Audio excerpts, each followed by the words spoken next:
지금 도시농업관리사 저는 세종에서 2회 한동안 거의 수년을, 지금도 마찬가지로 여러분들 이제 활동하실 때 좋은 게 농업대학 그거 교육 한번 같이 받아보시면은 되게 많이 도움이 되실 거예요. 제가 여기를 한 거의 3년은 제2의 직장이다시피 왔다 갔다 해가지고 이제 코로나 관계로 좀 저렇게 됐는데, 그래서 지금 저는 집은 보람동이고요. 사업장 소재지는 대전인데, 대전 그 테크노밸리 반평동 그 인근에 있어서 제가 나이가 어려 보이죠. 저희 큰애가 대학교 1학년입니다.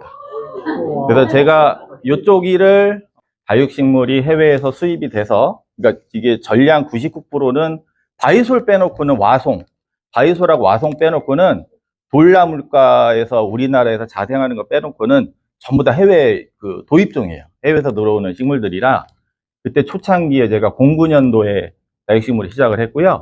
그 다음에 그 전에는 제가 직장을 다니면서 일반 꽃일을 했었어요. 실내 식물. 그래서 저를 잘 활용하시는 분들은 좀 좋아요. 실내 식물, 일반 관엽 식물하고. 그러니까 지금 밖에서 야생화 개념보다는 저는 실내 안에서 좀 고부가 가치 개념으로 좀 활동을 했기 때문에 실내 식물 교육하고 이제 다육식물을 메인으로 하지만 그렇게 활동을 하고 있고요. 요 빨간색, 이거는 제 마호가니 피치칼라라고 해가지고 저희가 2016년도에 우리나라에서 제가 비공식이긴 한데 최초로 교배종을 만든 품종이에요. 요 정도 만드는데 4년 정도 걸리고요. 지금 실제로 보면 새끼 손톱만 하거든요. 4년 정도 걸리고, 나머지도 제가 이 본 모습의 얼굴을 확인하는데 기본 3년이 걸려요. 그러니까 교잡을 해서, 그러니까 이렇게 생각하시면 돼. 우리 엄마 아빠가 결혼을 해서 저를 낳아서 제 얼굴이 나타나기까지 그래도 어렸을 때 청소년기까지는 거치잖아요. 그럼 최하 2, 3년이 지나가 봐야 돼요. 얘 본 모습이 나와. 어떻게 물이 드는가. 얘 똑같이 보여도 얘는 라인이 깊게 든다든가 어떤 애들은 살짝 든다든가 그런 차이를 알려면 3년이 걸려서 사실은 교배하는 신품종을 만드는 것도 되게 쉽지는 않아요. 도장된다고 하잖아요. 웃자랑. 깍지벌레. 네, 맞아요. 깍지벌레. 혹시 저기 교육 받으시면서 이제 깍지벌레 얘기가 나왔는데 이 교육을 한번 받으셨나 모르겠네. 저는 조금 중요하게 생각하거든요. 아무래도 전문적으로 나중에 하실 분들도 계시지만 여러분 지금 농약 집에서 쓰시죠? 또 농사 지시니까, 물론 야외니까. 들어보셨어요? 유튜브나 일반적으로 검색을 하면은 저기 핸드폰 한번 꺼내 보셔서, 이게 되게 중요해요. 근데 교육이 거의 없어요. 제가 알기로는 저만 거의 할 거예요. 농업안전보건센터 한번 검색해 보세요. 농업안전보건센터. 저도 농업교육센터에서 그 교육을 많이 하고 이렇게 받고 하다 보니까 보통 관행농법이라고 하잖아요. 그래서 농약에 대한 사용감이, 저는 사실 뭐 쓰지 말자 그런 건 아니에요. 그런 건 아닌데 전문적으로 농사 지는 분들은 다 장구 착용해요. 그 다음에 지금 배농사 지으시지만 하우스 밀폐형이 야외잖아요. 야외에서는 약을 쳐도 밖으로 비산이 되기 때문에, 비산이 되니까 인체에 그렇게 치명적이나, 그 다음에 PLS 제도 교육 다 받으셨죠? PLS 제도가 너무 강화가 돼가지고 지금은 약이 효과가 없어요. 잔류 성분이 짧아지기 때문에 깍지, 아까 말씀하셨지만 깍지약이 죽지를 않아. 근데 되게 독한 약이 사실은 있어요. 깍지를 한 2번 정도 방제를 하면은 방제가가 높은 약들이 있는데, 근데 이제 그거를 약간의 가정에서 하시는 분들은 어떤 저희가 있냐면, 저 사이트에서 여기 보시면은 농약 상품명에 이게 제일 유명한 약재예요. 흔히들 사용하시죠. 쳐보시면, 검색을 해보시면 가정에서도 쉽게 쓰고요. 한때는 소포장으로 나온 적도 있었어요. 작게 1,000원짜리. 근데 보시면은 이게 제가 이래서 이거 못 쓰게 해요.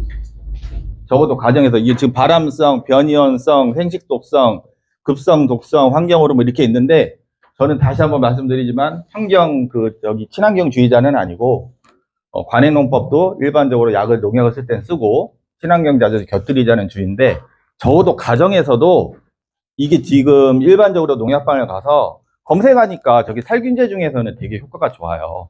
근데 어떻게 하시냐면 이거를 장갑도 안 끼고 보통 어떻게 해서 집에서 약 칠 때 뚜껑 따서 쭉 따라서 분무기에 넣고 뿌리잖아요. 농약이 PLS 제도 때문에 잔류 기준이 강화된 건 맞지만 우리가 마트에서 사과를 먹을 때는 그 잔류가 기준치 이하예요. 생각이 다르신 분들은 야 그것도 몸에 축적돼 이렇게 생각할 수는 있는데 그렇게 하면은 못 살을 것 같아. 그거는 어느 정도 우리가 받아들인다고 생각하지만 농약은 우리가 사과를 먹거나 배추를 먹거나 배를 먹는 사람들이 농약을 제일 많이 먹는 게 아니라 치는 사람이 먹는 거예요. 전문적으로 농사를 지시는 분들은 농업기술센터라든가 근데 교육을 받으시고 보호장구, 안전장구를 하고 밖에서 그것도 치는데 보통 실내원예, 실내식물 같은 경우에는 지금도 네이버 블로그 검색이라든가 유튜브 검색하면은 안에서 그냥 막 쳐대고 있어. 근데 그게 지금은 그 이름으로 못 나와요. 효과가 워낙 좋기 때문에 그 성분이 다른 이름으로 나오거든요. 근데 그거는 거의 발암 성분이 거의 치명적이에요. 그래서 제가 말씀드리고 싶은 거는 야 친환경제를 써야 돼 그게 아니고 우리가 가정에서 농약을 활용하시더라도 마스크 쓰시고 환기하시고 강아지라든가 우리 손자 손녀들도 이렇게 베란다 왔다 갔다 하시잖아요. 그럴 때는 충분히 환기시키고 사람이 출입하게 그런 식으로 한번 사용해 보시라 이런 취지로 말씀을 드리는데 저도 3년 4년 동안 여기 센터 왔다 갔다 하면서 이 교육을 딱 한 번 받았어요. 그것도 짧은 시간 내에. 근데 저는 여러분들하고 보통 집 아파트 베란다 가정에서 하시는 분들하고 상대를 워낙 많이 하기 때문에 이거를 알고 나서 농약을 못 꺼내드리겠다. 되게 미안해. 내가 꼭 이렇게 해가지고 이런 위험성이 있는 거를 내가 해야 되나? 그래서 가정에서 하시는 분들은 웬만하면은 요즘에 친환경 자재가 좋게 나왔어요. 그런 걸 좀 곁들여서. 그런데 저희가 실제로 해본 방제가는 일반 농약이 확실히 효과는 좋아요. 대신에 얘네도 몇 번 사용하면 내성이 생겨가지고 약간 그런 건 있는데 그래서 깍지벌레 아까 얘기가 나왔길래 깍지벌레 같은 경우는 진짜 무섭습니다. 걔는 안 죽어요. 잘. 왜 안 죽냐면은 여기 보시면 집에서 실제로 많이 발생을 하는 게 요 깍지벌레인데 나 깍지벌레 없는데 못 봤는데 이렇게 생각을 하시는데 눈이 안 좋으셔서 그래요. 안 보여. 그 다음에 약충은 0.5에서 0.3mm 정도 이렇게 되고요. 얘네가 이제 적극적으로 많이 활성을 되는 그 시즌이 건조한 기후 때. 물을 싫어한다기보다 대부분 건조한 식물에 발생을 많이 하는 편이에요. 여기도 보이지만 이 부근이 어디냐면 참 이거 저기 상품 시험 봐서 1등 하시면 제가 드리라고 했어요. 1, 2, 3, 4. 아가보이데스라고 하는 품종인데 그 품종 중에 하나인데 왜 그 예전에 그 영화 주라기 공원 같은 거 보시면은 공룡이 나타나면 사람이 어디 숨어요? 그쵸? 바이틈. 내가 깍지벌레면 나 잡숴와서 여기 없죠? 여기 있을 정도면 이미 얘는 범벅이에요. 뜯어 먹을 게 없어서 위까지 온 거예요. 대부분은 여기 있어요. 여기 이제 지제부. 보통 화분이 이렇게 있고 얘가 이렇게 있다고 치면 이쪽은 이제 보통 지제부라고 하죠. 지제부. 여기를 지하부, 지상부 이렇게 나눠요. 다육식물 쪽에서는 대부분 목대라고 해요. 목대. 일반적으로 야 목대가 굵다. 목대에 있다. 그래서 이게 이렇게 있단 말이에요. 그러면 대부분 약재가 아까처럼 독한 약이든 센 약이든 일반 농약은 침투이행성이라고 해서 약을 치면은 몸 안에 식물 몸에 흡수가 돼서 벌레가 딱 빨아먹으면 죽는 원리의 약재가 있고 그 효과는 좋은데 내성이 세고요. 일반적으로는 접촉독이라고 해서 이 깍지벌레 몸에 묻어야지 죽는 거예요. 근데 얘 잘 보시면 우산 거꾸로 해놨잖아요. 안 묻어요. 저희도 친환경 자재를 판매하고 교육시키고 이렇게 말씀을 드려도 사장님 그 약 효과 없다고. 당연히 효과가 없지. 안 묻으니까. 근데 이게 땅에 화분에 이렇게 심겨져 있거든요. 여기 있잖아요. 우리 눈에는 안 보일 뿐이지만 요 지제부랑 요 맞붙은 요 흙에 맞붙은 데서는 엄청나게 활동을 하고 있다고 치면 위에서 칙칙칙 뿌려봤자 효과가 없죠. 그래서 어차피 농약을 쓰던 친환경 자재를 쓰던 약을 치실 때는 내 눈에 안 보이는 걸 맞춘다는 생각을 해야지 효과가 있을 듯 말 듯 해요. 그 다음에 저 깍지벌레가 왜 또 저기 심하냐면 완벽해, 제가 완벽해. 껍데기에 밀랍을 씌고 있어서 코팅이 돼 있어요. 약물이 튕겨져 나가. 그래서 일반 과수에서도 깍지벌레는 잘 안 잡히는데 보통 기계유제라고 해서 보통 나무에 살포를 하긴 하는데 우리가 그 나무는 그때 저때 살포를 할 때는 잎이 없을 때잖아요. 그래서 골고루 묻히기 때문에 방제는 되는데 실내식물, 관여식물, 뭐 고무나무라든가 이런 다육식물이라든가 하는 거는 연중 우리가 잎을 보는 식물이라서 안 묻는 거야. 가지가 마르질 않으니까 약재가 잘 안 묻어요. 그래서 심할 때는 약물에 풍덩 담그기도 합니다. 아까도 말씀드렸지만 방제가라고 해서 농약을 우리가 식물에 이렇게 쳤을 때 화학농약도 마찬가지지만 다 안 죽어요. 음모론인데 제 음모론인데 농약회사에서 일부러 그랬지 않았을까 싶어. 진짜로. 몇 마리 남겨놔요. 안 죽어요. 그러니까 일반적으로 음모론이에요. 그러니까 제가 생각했을 때는 어떤 거 있냐면 전체가 다 묻었다는 기준으로 깍지벌레가 약물에 샤워를 했다는 기준으로 나중에 이제 여러분들이 일반 텃밭을 하시든가 그렇게 할 때도 마찬가지지만 다 묻혀도 살아남는 게 있어요. 근데 그게 이제 퍼센트제가 있거든요. 그래서 화학농약은 그 방제가가 높고 친환경자재 많게는 80%인데 방제가가 있기 때문에 그래서 2번에서 3번 그런 식으로 약은 치셔야지 효과가 좀 있다 그런 거고 그 다음 이제 말라 죽는다고 아까 말씀을 해드린 건 썩어서 죽는다고도 말씀을 드릴 수는 있는데 다육식물이 되게 취약한 게 왜 물을까요? 여름에 물러서 죽잖아요. 썩어서. 네. 배추 파종 언제 합니까? 네? 배추 파종 언제 해요? 그러면 심었을 때는 정시갈 때, 이시갈 때. 네. 그쵸. 9월 전후로 하죠. 다육이를 배추라고 생각하시면 돼요. 배추를 여름에 이식하는 건 없습니다. 그래서 우리가 고랭지 배추라고 해서 이제 강원도 저온에 서늘한 온도를 좋아하잖아요. 그래서 걔네들이 보통 배추 키우시는 분들이 물러 죽는 거, 세균성 물음병. 그래서 이제 약을 배추 제가 예전에 초등학교 아이들하고 했는데 배추는 못 하겠더라고. 애벌레도 계속 생기고 해가지고 약을 엄청나게 쳐야 돼서 그것도 못 하겠는데 아무튼 배추랑 비슷한 성질을 가지고 있는데 얘네가 썩어 죽는 이유가 토양전염병이에요. 토양전염병. 여기 보시면 밑둥썩은병, 줄기썩은병 이렇게 하는데 말캉하게지면서 또는 어느 날 아침에 이거 우리 며느리가 손자가 사다 준 다육이가 여름 되니까 아침에 우수수 잎 떨어져 있어. 건드리지도 않았는데. 네. 그게 대부분 토양전염병. 그래서 이렇게 잘 보시면은 썩어 있죠. 썩어 있는데 이 시작이 보통 줄기가 이렇게 자빠졌는데 이게 예전에 방울복랑금이라고 지금은 저희는 한 5,000원 팔고 있는데 아직까지 시세는 10,000원 전후도 하는 것도 있고요. 얘가 제일 잘 나갈 때 이 정도가 40에서 50만 원. 그때 이게 재테크 1순위라 방송도 타고 막 그랬어요. 중국에 왔다 갔다 물건을 파는 친구가 얘 30개면은 예를 들어서 50만 원 치면 5, 30, 1,500만 원이잖아요. 그러면 그런 삽목판에 네모난 삽목판에 담아서 재테크용으로 이제 투자를 하려고 했다가 여름에 하루아침에 무너져 버려요. 그러니까 그 전날 괜찮았는데 2, 3일 뒤 하우스 가면 무너지거든요. 그런 게 여기가 줄기가 썩어가지고 무너지는 줄기가 썩어 그런 병인데 이게 시작이 대부분은 뿌리부터 시작해요. 여기 지하부 뿌리가 이렇게 있으면 식물은 여기서 넘어갔거든요. 여기서 죽었는데 원인은 여기서부터 시작한 거예요. 여기서부터. 근데 이게 되게 재밌어. 네, 맞아요. 그래서 이게 여기서부터 그 다음에 시드름병이라고 해가지고 도감부를 막고 있어. 이 균 자체가. 그러니까 물하고 양분을 올라가는 통로를 딱 지가 이렇게 있는 거예요. 그러니까 어떻게 얘네들이 자꾸만 안 펴져. 안 펴지고 시들시들하죠. 그것도 토양전염병 중에 하나.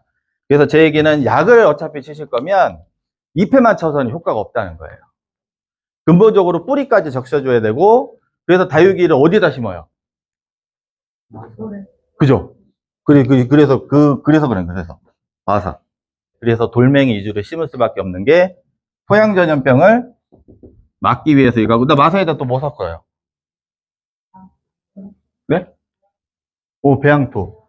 그 배양토라는 개념은 여러 가지고 일반적으로 통용되는 단어는 상토. 그죠? 상토가 보통 상토로 꽃집 가면은 뭐 배합토라고 써있고 무슨 분홍 상토라고도 써있고 여러 가지가 있는데 사실 상토는 장기 재배용이 아니에요. 단기 재배용이에요. 상토를 제일 많이 쓰는 데는 다육식물원도 아니고 가정 원예 화훼도 아니고 파, 뭐 저기 고추, 뭐 토마토 그 종묘사 있죠? 거기에서 제일 많이 쓰고 보통 상토는 그래서 뒤에 잘 보시면 유통기간이 써 있어요. 그리고 여름에 잘못 보관을 하면은 곰팡이가 피거나 변질이 돼요. 그래서 여름에 이렇게 베란다에서 쭉 찢어보면은 뭐가 떡이 져 있다든가 알처럼 막 있어요. 그래서 그건 버리셔요. 단기 재배용이고 조금 더 깊게 들어가면은 나중에 그 책에도 있을 거예요. 자재 교재에도. 저희는 피트모스라는 걸 쓰는데 피트모스 들어보셨죠? 네. 어떨 때 많이 쓰입니까 이게? 피트모스는 블루베리. 블루베리. 그죠? 산성차요. 그렇죠.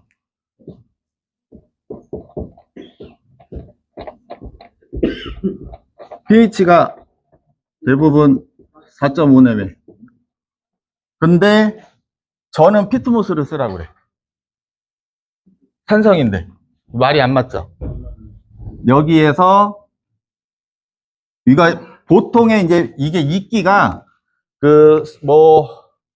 이론상으로는 수백 년 수천 년 썩었다고 생각을 해요. 부식화 과정을 거친 거예요. 우리가 퇴비 발효하듯이. 근데 이 피트모스가 pH 4.5짜리도 있지만 원예용 피트모스가 따로 있어요. 보통 pH가 6.0. 요거를 쓰셔야지 아까처럼 상토에서 나오는 그 곰팡이라든가 변질되는 걸 잡을 수가 있는데, 근데 여기서 현실적인 문제가 사실은 있어요. 왜 그러냐면 비싸. 그 다음에 안 나와요. 여러분들 사용하기에 소포장으로 잘 안 나와. 블럭 형태로 나와서 말 그대로 블루베리 농가라든가 저희처럼 기계를 사용해서 보셔야 될 정도로 지금은 상토가 다 주름을 잡고 있고요. 상토를 주로 쓰는 사람들이 종묘사지. 종묘사는 1, 2개월 키워서 어떻게 해요, 걔를? 팔죠? 팔면 그 농부가 그걸 어떻게 해요? 어디다 심어? 밭에다 심죠? 상토를 추가해서 넣는 게 아니라 밭으로 가잖아요. 그래서 2개월에서 3개월만 가면 되는 거예요. 이 자체가. 장기적으로는 1년도 되는데 잘못 보관하면 6개월이면 여름 나면서 변질이 돼. 그래서 상토를 어쩔 수 없이 그 봉지를 개방을 하라고 말씀을 드리는데 저희도 상토 사용할 때는 그렇게 했었어요. 근데 근본적으로 저희가 추구하는 거는 지금 비싸게는 수천만 원짜리 식물인데 오래 키워야 되잖아요. 그렇기 때문에 저희도 어쩔 수 없이 여러 가지 방법을 해봤지만 피트모스가 답이다 해서 변질이 잘 안 돼서 피트모스를 활용하고, 그 다음에 여기다가 아까 마사, 그 다음에 산모래나 강모래 있잖아요. 그런 거 활용하시면 좋은데 좋다니까 막 이거를 저처럼 테니스 엘보나 관절 약하신 분들이 가서 또 퍼오시는 거야. 그것까지는 하지 마시고, 그렇게까지 하지 마시고 그냥 마사라든가 상토 저 정도로 섞으시는데 시간이 어느 정도 지나면은 분갈이를 좀 해주시면은 괜찮아요. 분갈이 해주시면 괜찮고, 나중에 이제 화훼 쪽으로, 화훼라든가 아니면은 일반 실내 원예, 그런 데서 조금 전문적으로 나는 좀 해보고 싶다 하시면은 장기적인 방향에서는 상토보다는 여기 피트모스 원예용 pH 6.0 내외 그거를 활용하시는 게 좋다. 그렇게 말씀을 드리고요. 그 다음에 상토는 이 안에 뭐가 들어있어요? 네? 상토의 주성분. 상토나 피트모스나 까면 똑같아요. 상토는 주 원료가 코코피트고요. 이거 시험 나올 것 같은데 안 나오나? 60에서 70% 정도 되고요. 여기에 피트모스도 들어가는데 이게 지금 다육이만 해당되는 게 아니라 다 해당이 돼요. 여러분들 나중에 이제 취미로 무슨 나무를 심으시더라도 웬만하면 피트가 훨씬 더 좋아요. 그래서 피트모스가 변질이 잘 안 되니까. 변질이. 피트모스를 활용을 하시면, 이게 물론 이제 장단점은 다 있어요. 제가 더 설명을 드릴게요. 피트모스가 대부분은 10% 내외 들어있어요. 그 나머지가 기타가 이제 비료기가 좀 있고, 그 다음에 이제 펄라이트 좀 있고, 여기 섞여 있는데 주 재료는 코코피트다. 이거 음모론이 아니라 여태까지 공부하면서 제 결론을 내리고 어떤 박사님들은 수긍하시는 분도 계시는데 아까 제가 퇴비 어떻게 써요? 퇴비. 바로 안 쓰시죠? 네. 6개월에서 1년. 우리가 부숙시킨다고 하잖아요. 한마디 썩히는 거잖아요. 피트모스는 이론상 따지면 그 지대에 이끼 그 지대가 수백 년, 수천 년간 퇴적이 돼 있으면서 썩어버린 거예요. 그래서 제 생각은 썩었기 때문에 이 안에서 2차 발효가 안 나타난다는 것이고 저는 그렇게 추적을 해. 근데 이거를 객관적으로 말씀을 해주시는 분 사실 없어요. 이것도 제 생각인데 근데 현실은 예를 들어서 검색 네이버에서 상토 곰팡이 딱 치면은 난리도 아니에요. 그런데 곰팡이도 노란색 알처럼 생겼다든가 조금 안 좋다고 보셔도 돼요. 그렇게 흰색의 약간 솜사탕 형태처럼 피는 거는 좋은 균이라고 생각하셔도 돼요.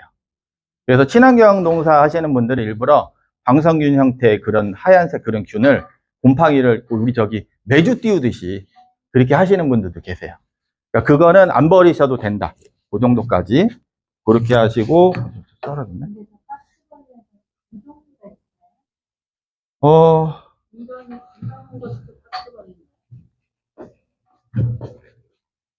예, 이 개각충이라고 보통 하죠. 그러니까 큰 범위 내에서 깍지벌레인데 딱 붙어갖고 쫙쫙 빨아먹는 거거든요. 그 정도 되면은 한 3령충 정도 됐을 거예요. 다 큰 거예요. 걔는 이동을 안 하고 그 새끼들이 눈에 안 보이는 게 이동하면서 다 보시면은 그 물 흐름에 따라서 딱딱딱 붙어서 빨아먹거든요. 잘 안 죽어. 손으로, 그러니까 이게 대부분 보시면은 깍지벌레 나는 아침에 일어나서 핀셋으로 이쑤시개로 잡았다고 하시는데 이쑤시개로 0.5mm짜리 잡을 수 있어요? 안 되죠. 그러니까 우리 눈에 거는 잡는데 근본적으로 안 돼. 먹는 거에 대해서 그 기준이 있단 말이에요. 지금은 몸에 치명적이도 그렇게 못해요.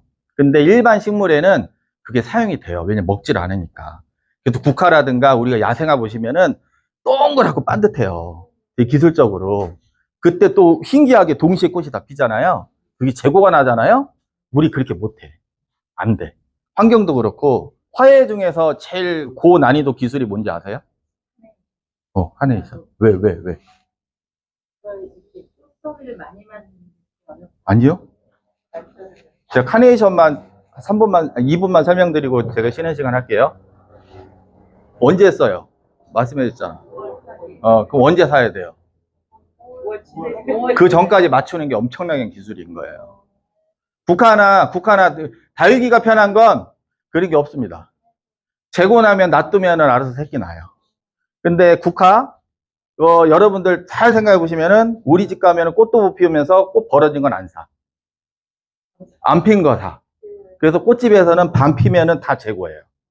그래서 막판에 떨이를 하거나 이렇게 하시는데 국화를 사실 거면 다 핀 걸 사세요. 꽃몽이를 다. 어차피 반 피다 말아. 집에서 일조량이 안 돼서. 그 다음에 대부분 죽여, 썩어서. 떡잎 노랗게지고, 분갈이 안 되고 어쩌고저쩌고 한다고, 좀 있으면은 추석에 손주가 오는데 누가 집들이 하는데 다 의미는 없고, 저는 꽃을 대할 때, 한 번 보고 말자, 이렇게 생각하시라고 말을 해. 요즘엔 가격이 조금, 커피값보다 안 나오는 식물들이 많아요. 커피 한 잔 값보다. 사실, 몇 년씩 키워도. 그래서 국화라든가, 그 다음에 서양란. 그런 꽃대 그러니까 제일 많이 나가는 시즌이 대부분 인사이동할 때거든요. 기술적으로 재배를 하기 때문에 카네이션이 1순위고 그래서 카네이션도 지금 전부 다 중국에서 수입이 되니까 안 한다 하더라고요. 그래서 일반 화훼라든가 원예 그런 것도 잘 생각해 보시면은 저희가 생각하는 전문가는 진짜 따로 있어요. 완전히 과학적으로. 그래서 그분들이 카네이션 농가라든가 실제로 이게 중국 바람 불어갖고 다육식물이 대유행을 할 때 카네이션이나 일반 화훼를 하시던 분들이 다육으로 다 바꿔버렸어요. 그러면서 너무 이제 많이 생산이 돼서 또 그런 저희가 됐는데 잠깐 11시에 다시 시작하겠습니다.